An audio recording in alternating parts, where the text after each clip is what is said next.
Hi, I am Mila, and this is Party of One. I have a new microphone, and it's so exciting to actually have something to hold. I feel like I have my own show. I mean, I guess I already did before, but now it feels proper.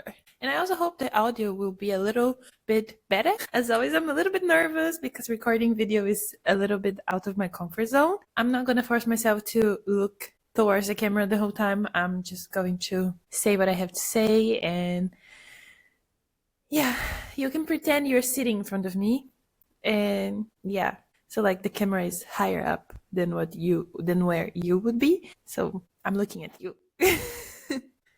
um yeah, I know how important recording video is, but it does feel like a massive challenge still, and the whole setup is also more complicated than when I was just recording audio, but I'm excited. I'm holding my mug like this because it says Tired Moms Club. And if you listen to the episodes that I shared earlier last year, you know I call this my rejection mug because I got it as a freebie after I did a trial day at a company that didn't give me. But they gave me that mug, even though I'm not a mother. I love it though. It's like a massive mug. I love the size of it. And it only says the thing on one side, so I don't actually see it. I have some peppermint tea going. I want to start today with a little bit of an introduction because the outline for this episode came to me like this. I just came across something that I wrote a while back and that I shared on my Substack. I'll have the link also available to you. Yeah, but when I read this thing that I wrote earlier last year, I started crying right away, and I just knew like, okay, I need to write about this.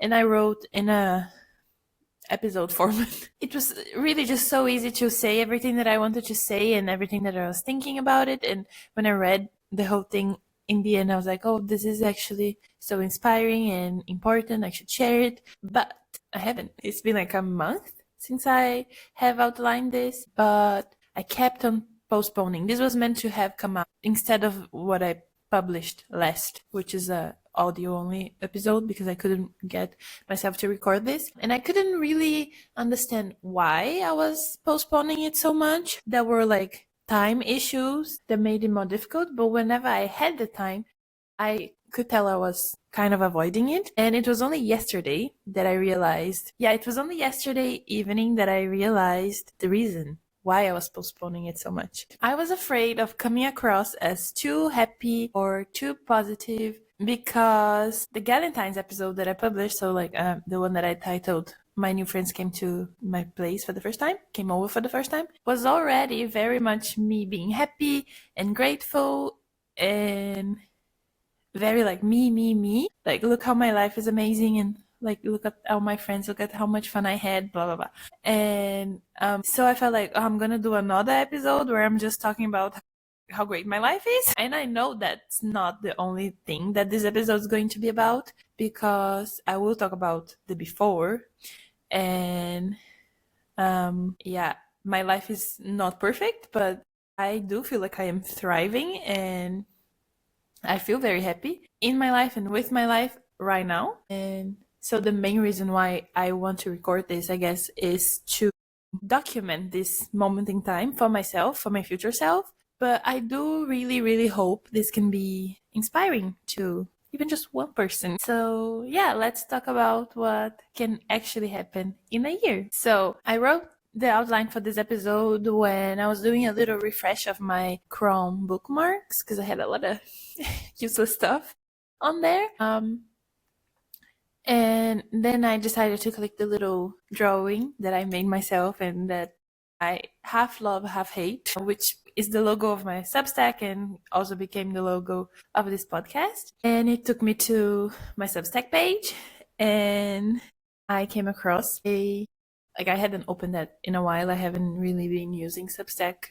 I guess you could say for the last year.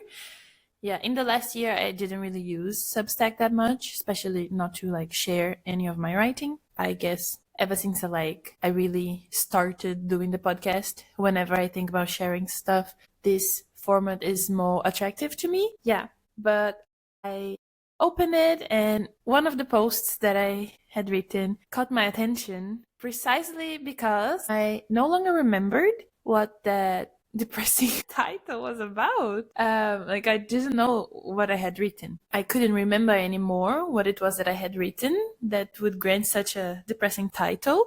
The piece is called "I'll Do Anything But Take a Step Forward." And the subtitle was "When My Fears Tell Me I've Already Failed." And now that I have already read the thing, that's the face that I have to make because still baffles me. Yeah, the subtitle does feel somewhat relatable still because I still have many fears. It's not like I overcame everything in one year, but the part about not being able to take a step forward, I cannot relate to that anymore because I feel like that's what I did all year long. I took little steps forwards, and that's how I arrived where I am. And after reading just the first few lines, my face turned red, as it usually will do, because I started crying.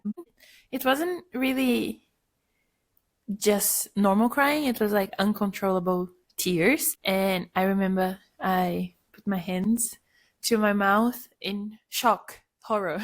And then I was like, when did I write this? And it had just been April of last year, which is about 11 months ago. And I just like, are you really telling me I wrote that in April? I could not believe it. But like, I was horrified at the same time that I was positively shocked. The kind of shock that you feel when you realize how far you've come and how completely different your life has turned out. And not just how my life turned out, but also how I feel in my life and how I feel about myself. And at the time that I wrote this, it was a month ago. So in 10 months, all of this happened. How? It still is like a bit hard to wrap my head around it in a magical way. I don't know. It's like, it feels hard to wrap my mind around it because it just like, this is really possible to happen like within such a short period of time. If you think about the average lifespan of a person, 10 months is a really short time, and so much happened, so much changed. It's just fascinating, I guess. Yeah, it was also a bit funny because I pride myself in having really good memory, but I really had already forgotten that I had written that, and I guess also a little bit all the emotions that I was feeling at the time. And through reading the text, I was reminded of how just in April of last year, I was feeling like I had hit rock bottom, even though I had done the thing that for a long time I kept telling myself, this is the thing that I have to do, this will save me, I guess. Which in this case was moving out of where I used to live before this place. Yeah, I'm not really gonna go into detail about that, maybe one day, but it's hard to talk about things that involve other people that are still in your life. Yeah, I don't wanna expose anyone, and I do think I am like quite a private person myself, but who knows, maybe in the future. Just gonna have to grasp at what I give you, but it will make sense anyways, because I guess you can just replace it with anything in your life that you feel like, okay, I am in a horrible situation, this is the way out. And then imagine you go and you do the things you need to do to take that way out, and then you get out and you feel like, now I'm trapped again, just a different trap. And it's just so interesting because I remember very well how for me to take this step to like get to this apartment, and like not necessarily the apartment itself, this living on my own with my boyfriend under our own roof and all the freedom that comes with that.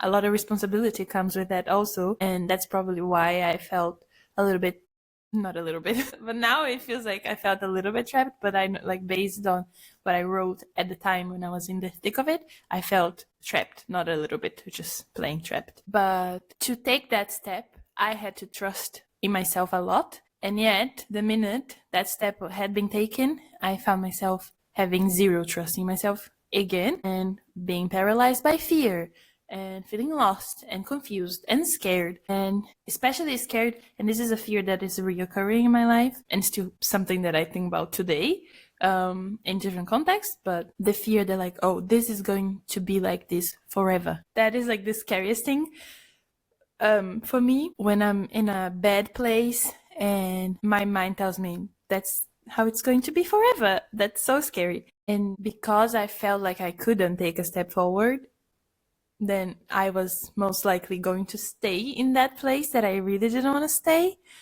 I couldn't take a step forward to save my life. That's how I felt. But it's so funny because just about a month after that, that's exactly what I did.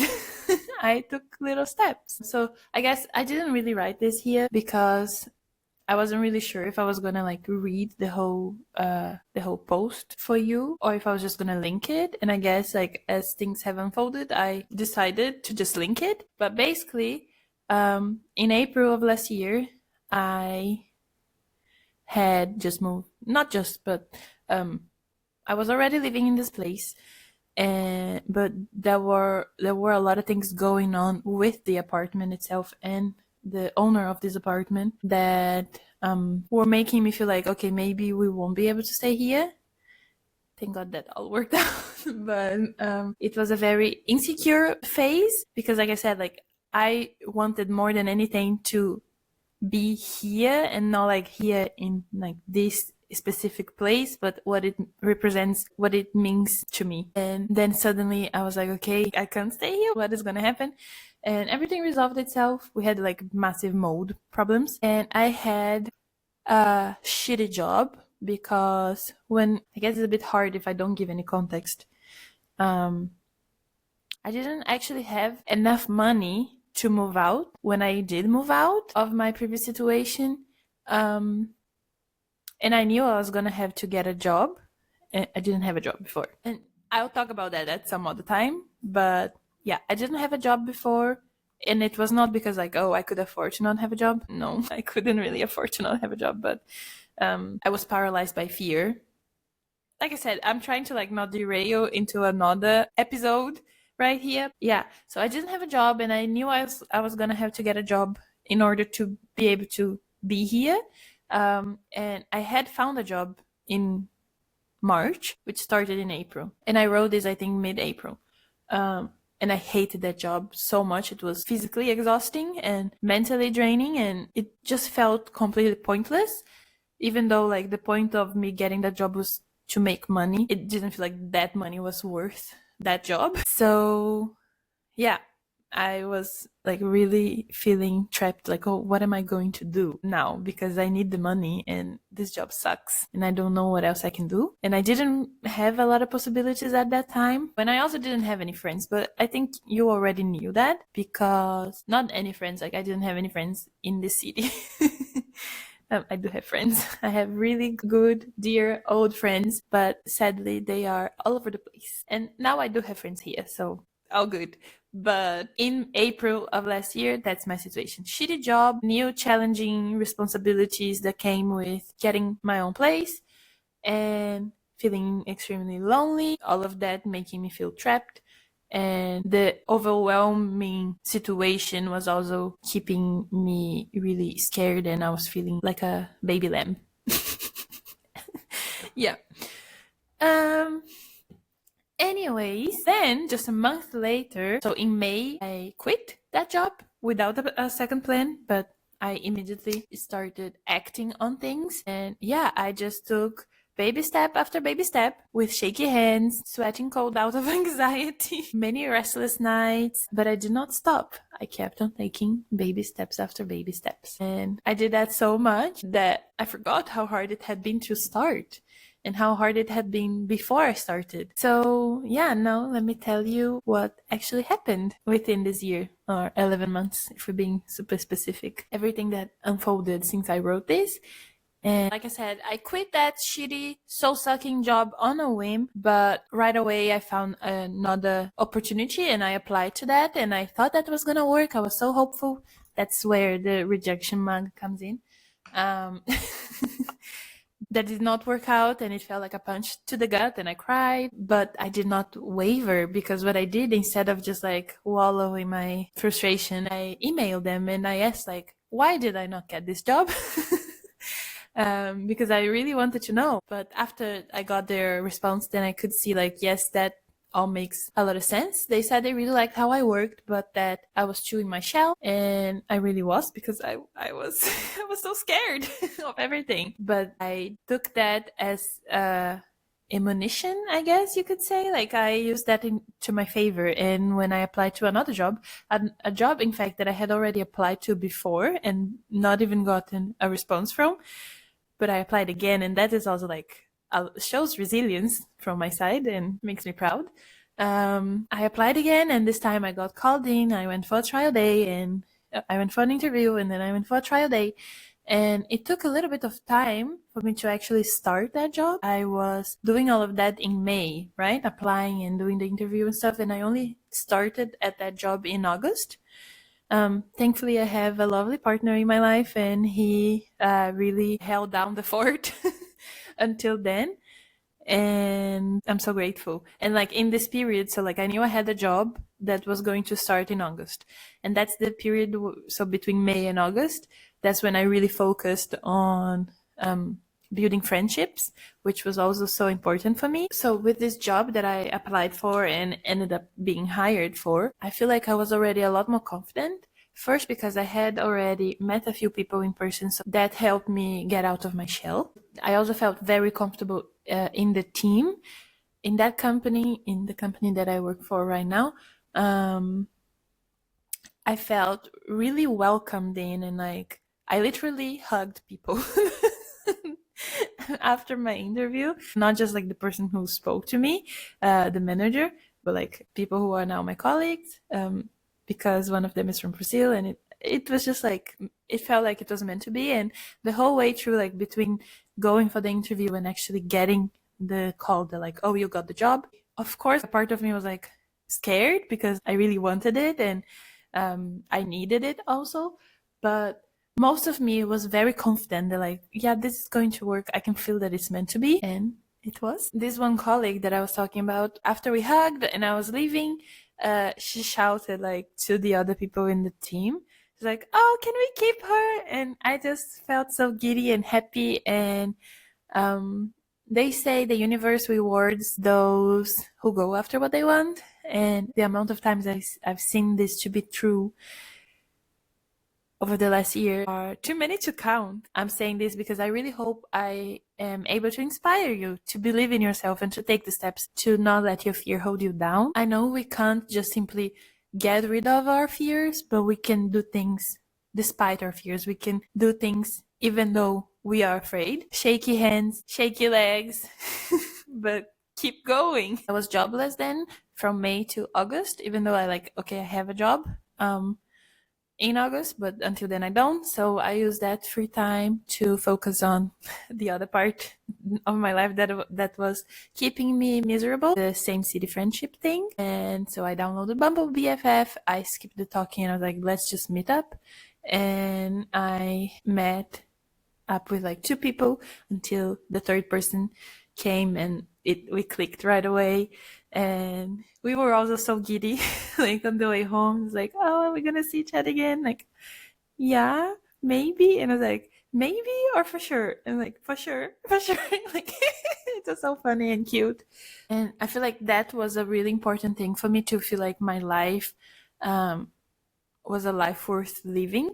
Not that I had any like suicidal thoughts or anything like that before, but I just felt miserable. What's the point? Everything sucks. Very pessimistic, because even though I love, like I said, I have friends in other places and I love them very much, I don't think, and this might be a hot take, but like, I don't think you can survive on catch-up friendships, because when you don't live near people, like when you only get to see them, like many of my friends I only get to see once every 2 years, the ones who are in Brazil, for example.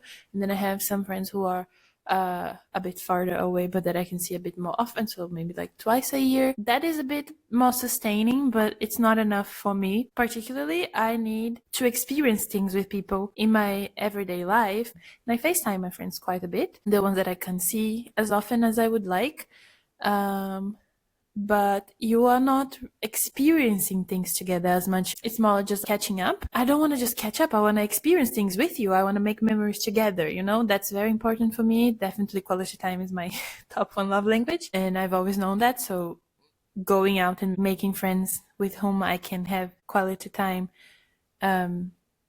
often was really important. So like I said, I met one, two, third person I met felt like someone I was always meant to meet, and we haven't let go since. I'm so glad. And then I kept on going on more friendship dates, and fast forward to just in February, me hosting 4 people over for Valentine's. Wow. So the new job started in August, and then by October, end of October, I had the opportunity to be promoted. I had to apply and stuff, and I did, and I got the job. So I was promoted in February, which is insane to me because it's so quick, and I adore my coworkers. I have so much fun at my job, and now that I was promoted, there's like challenging things for sure, but I feel like they help me grow. Facing those challenges at work is helping me grow in my personal life as well, because it's developing some pretty important communication skills and conflict solving skills. I'm a supervisor now, so I need to take on more responsibility to like lead, and that also means more conflict resolution and feedback giving and motivation and stuff like that. That's all very new to me. Yeah, it's exciting, but at the same time challenging, but not challenging in a way that it feels paralyzing, like, oh, I can't do this. Challenging enough that like I need to be present and put in the effort, but I can see the progress. And of course, like I said earlier, I didn't have a job as soon as I moved here. Getting this job that I love and that makes me happy and that helps me develop, blah, blah, blah. All of that good, but I have to say, making my own money, thing I love the most, and making enough of it. So in between, many more great, beautiful little things came to pass, but I still struggled. There are parts of my life that seem to only get harder over the years, like my relationship with my family, or the lack thereof. My patience and faith were tested over and over, and when I say faith, I don't mean anything religious. I mean faith in myself and faith that the universe has my back. That's my religion. The universe is my religion. My patience and faith were tested over and over, but I persevered, and it seems like doing the things really is the only way through. You know what? I'm actually going to read the whole text. So, I'll do anything but take a step forward. When my fears tell me I've already failed. I think I'm coming down with a fever, scratchy throat since I woke up, a runny nose too. And now my eyes feel like they're about to swallow themselves whole. I've been going through some shit lately. In the grand scheme of things, it really isn't that bad. I love how I was still trying to be positive. I have a roof over my head, health, if you don't take today's symptoms as indicators of anything but a little change of the season's cold. I have both my parents still in my life. My family is healthy. I live with the love of my life in a pretty flat that soon will be mold-free. I have friends I can count on. I volunteer once a week at a charity shop I love, alongside coworkers I adore. I have plenty of free time to relax, exercise, dedicate to my hobbies, and explore passion projects. I'm safe. My life isn't falling apart. I'm better off than many. I am lucky and I am grateful. Yet, my inner world is crumbling. I got a job last month because, for the first time in my life, I actually had to. How lucky am I to have gone 25 years of my life working only when I wanted because I never had to? I know. That's actually not quite true. I feel like I was hiding a little bit because of shame, but we'll get into that at some point. But I had a goal. I wanted to move in with my partner, and that would make the cost of my life a little higher than I could afford jobless. I applied, got invited for an interview at 5 p.m., arrived at 4:43, and left the building at 4:57 already employed. It was easy. I had an okay CV, enough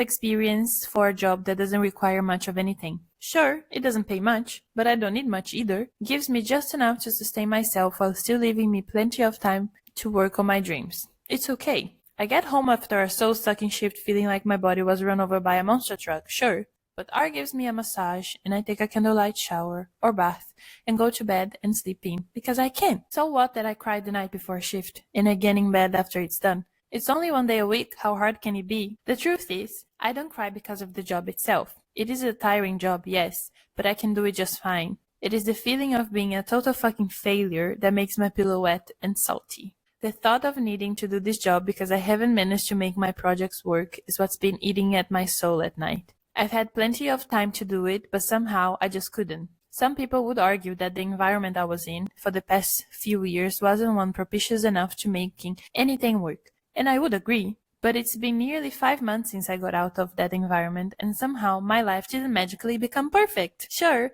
many things have gotten better. I wouldn't go back there for any amount of money in the world. I didn't have freedom then and I'm not selling it out now.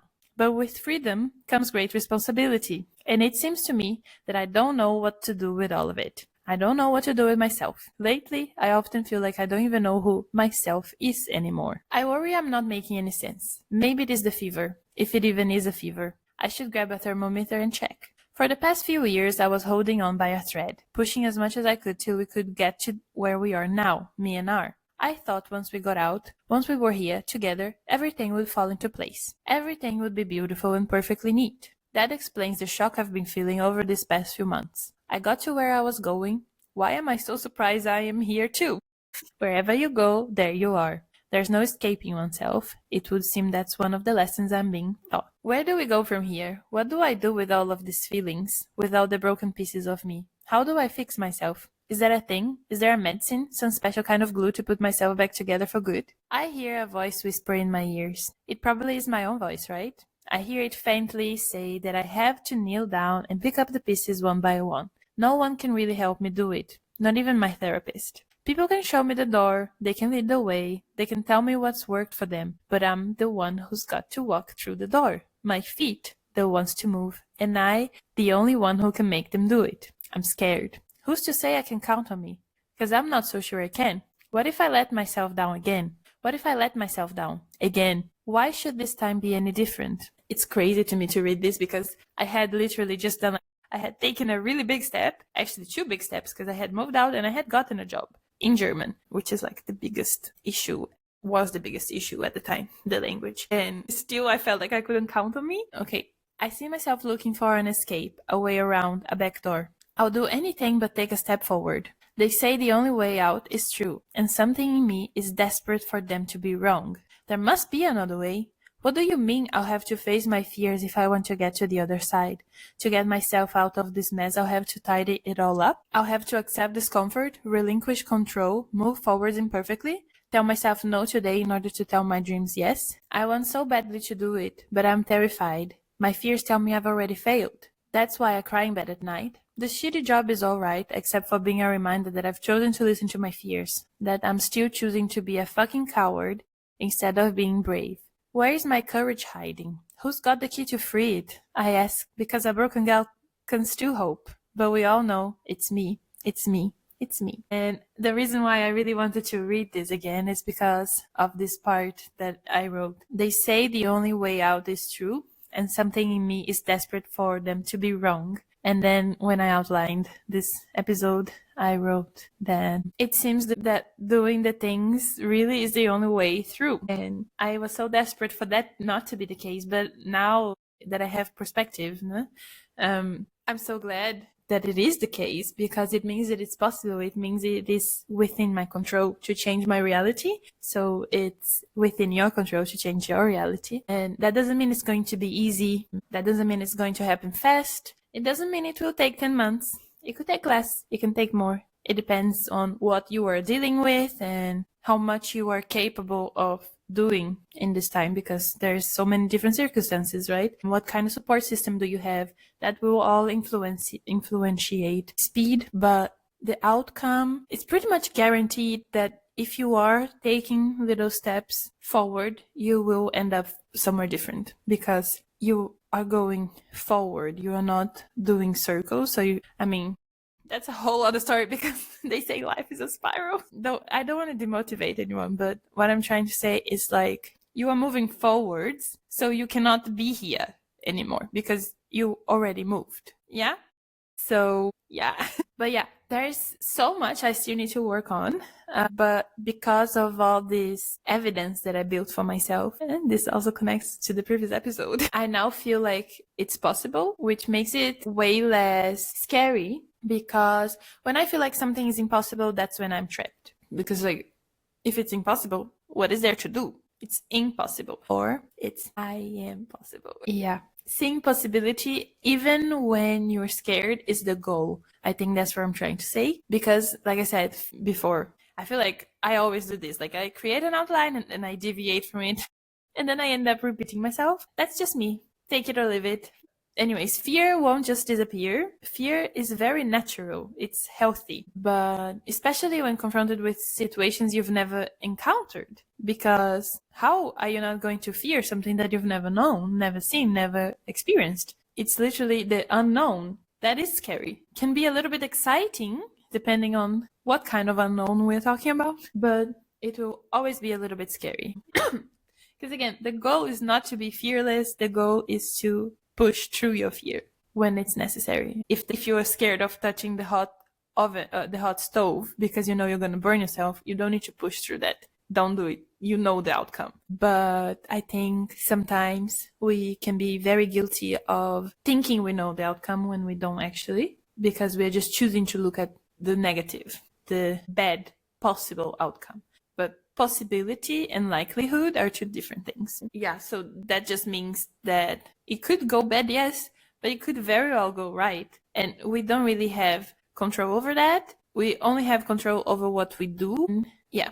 If you want predictability, do nothing. Then things will stay exactly the same, or they will deteriorate. So I guess there's no predictability. So once you build a little faith in yourself, you can say, okay, all right, I see, this is scary, this is new, and I am scared, but I've handled that and that and that. So I will figure out a way to handle this as well. Sounds simple, yet when you have no evidence, it will feel like you're going out on a limb, and you are. But you know what my Bible says? My Bible, the artist's way. Take the leap and the net will appear. Sometimes you have to have a little bit of faith, because what's the alternative? When I wrote this, I prayed and hoped the only way out wasn't only true, but it is.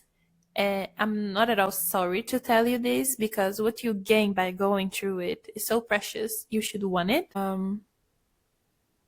And I think like after you go through it enough times, you will begin really wanting it, because there's so much growth to be had and so much to gain. So many things are on the other side of fear, right? The things you want are on the other side of fear. And it's so funny because these are all like little phrases that I used to scribble on my notebook 10 years ago, that I thought one day I'm going to use this as a caption for an Instagram photo. And now I'm using them here as like philosophy for my life, because yeah, they are true. I've seen them be true. So yeah, if you are going through a phase where you feel like your feet are glued to the ground, I get it. Baby steps, baby. You got this. I have this written down here. I don't know where I got this from. I might pop some reference here on the screen. Now that I have video, I can add things later on. But there's this quote: perseverance and faith in oneself can turn fear into a reliable engine for transformation. If you take anything from this episode, let it be this. Yeah. Fear was telling me I had already failed, but fear is a feeling. It is natural to feel it, but you cannot blindly trust it. Because if you blindly follow it, it will shape your life and it won't be fun. And we all deserve a fun life, a joyful life, a creative life. Okay, and I guess I've already spoiled this by the way I started the episode, but the main reason why reading that piece that I wrote was so shocking is because I finished 2025 feeling extremely lucky, happy, grateful, and genuinely excited about my life. So the feelings that April Mila had felt somewhat foreign to me, but I didn't face every fear I talked about in what I wrote. The biggest thing of making my creative projects work, as in this podcast mainly, making this podcast work, that was still a source of struggle and frustration. But I feel like day to day, I am understanding that the path that I followed this past year was essential to ready myself to face the fears intertwined with this dream. This is my second time recording a video episode, and that's because I'm really scared of being judged by my appearance, because I have struggled with my body image for my entire life for different reasons. Can also do a whole episode about that. So I needed to feel like I'm capable first. And when I wrote those things back in April, I did not feel capable of so much. Like feeling capable of doing this right now was just like so far away. But because I took all those baby steps and I proved to myself that I was capable of so much, doing this now, even though I am still so fucking scared, feels possible. I feel capable of facing this fear now because of everything that I learned and all that I gained and all that I grew in the last year. Because really, like, sharing video is the game boss to me. But the main thing that I learned and what I've been telling myself every day, it's like I actually have a short list of mantras for this year, but the main one is I make my own luck. Meaning, I will do everything that I can do to get what I want. That's how you increase your surface area for luck. And I really do believe that luck will always meet you halfway. But if you were just standing still, you're not gonna meet luck halfway. You need to meet it halfway also, you know?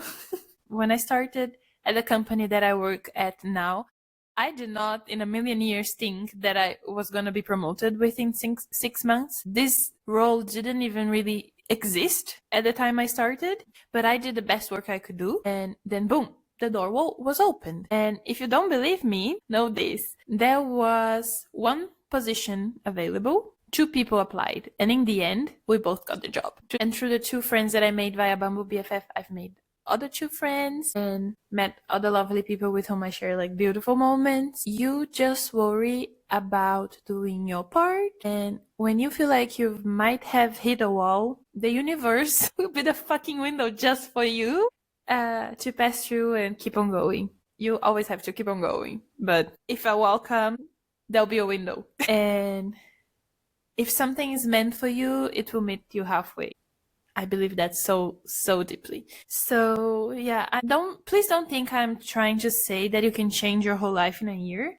I did not change my whole life in a year. I changed very big parts of my life in a year, but not my whole life. Like I said, still so much that I need to go through and so many areas that I have been avoiding. But I do think you can change the trajectory of your life and put yourself and take steps that will put you on a different path.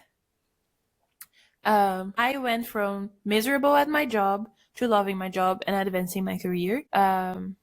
I went from having no friends in my city to having real friendships with people I can no longer imagine my life without them. And I went from feeling helpless and stuck to feeling lucky, excited. And so yeah, a lot can happen in a year.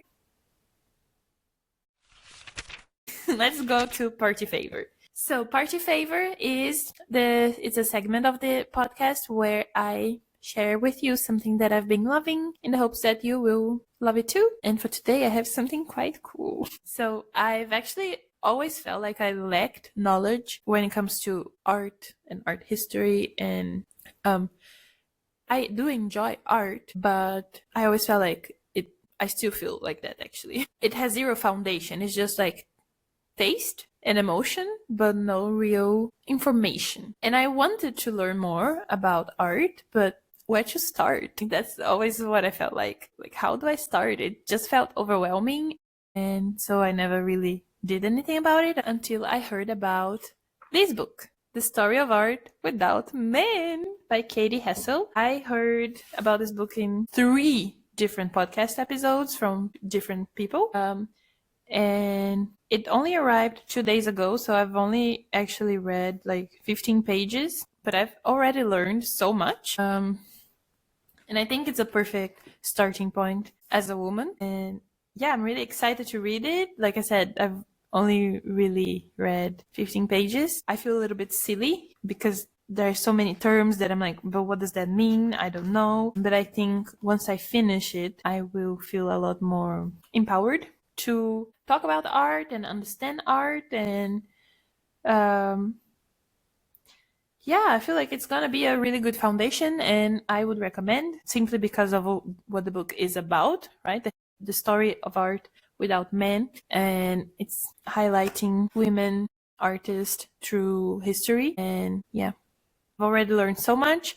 Funnily enough, she talks about how Bologna in Italy used to be very progressive and like open to women artists. And I will probably be going to Bologna later this year in the summer because my sister actually lives close by. Like, to get to my sister by plane, I need to fly to Bologna. So I've done that once before, but I didn't actually go to see the city. But now that I have a little bit more information, I think it would be really fun to spend a day in Bologna before driving to her town and yeah, getting to see some of these things that she mentions in the book in real life and like knowing what they mean. Exciting. So yeah, that is the story of art without men for today's party favor. But also from Katy Hessel, I have bought How to Live an Artful Life. This is a book of 366 inspirations from artists on how to bring creativity to your everyday. It's quite thick,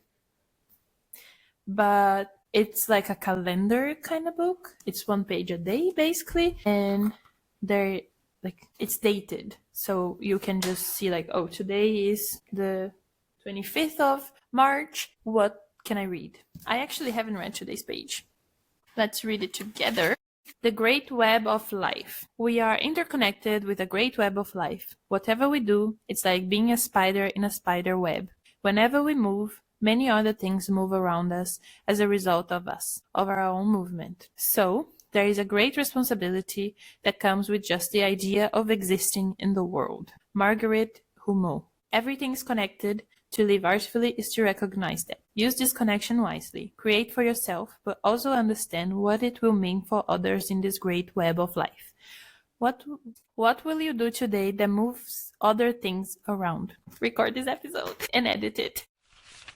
Yeah, I really hope it was an inspiring listen. I certainly had a lot of fun recording, and yeah, I'm excited about this book. It also only arrived 2 days ago, so I've only had 3 days to read. There is a lot there. It's also divided by like themes, so each month has a theme. March month is how to see. Don't really know what that means, but in time, I think I will. Yeah, exciting times. That's also actually another book I'm reading. That's a lie. That's not what it's called. I'll see you in 2 weeks with another episode. And if you listened all the way to the end, you will have a special place in my heart. And I would love to know who you are. So for that, please comment a little fairy emoji to represent luck meeting us halfway. Bye.